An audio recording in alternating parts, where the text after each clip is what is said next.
kan sei tang an heng rol thar pani hi an duai lo an no pa nang huin record pon nei tha na khanin in man sakri to kapal ni loke one rosani Francis an overhand moi thei khop mai India multiple sports khel poina chu very active teng moi thai an man sak thei thin sia ama chu Lalremruata hi usu ni adik vio me usu chun ke lo man thei sia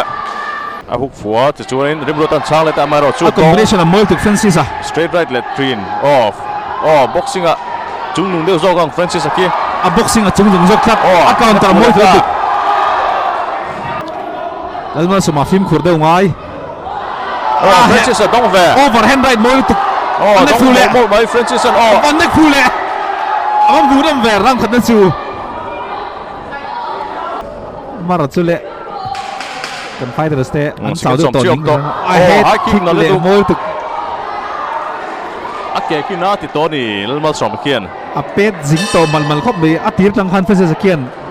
inside low kick nen outside kick nen a pet char toจากโซกและแชมเปี้ยนชู Red Corner Francis Lalremruata KG สมงาเลปักหัวลำปัง Junior แคตตากรีอาคานิน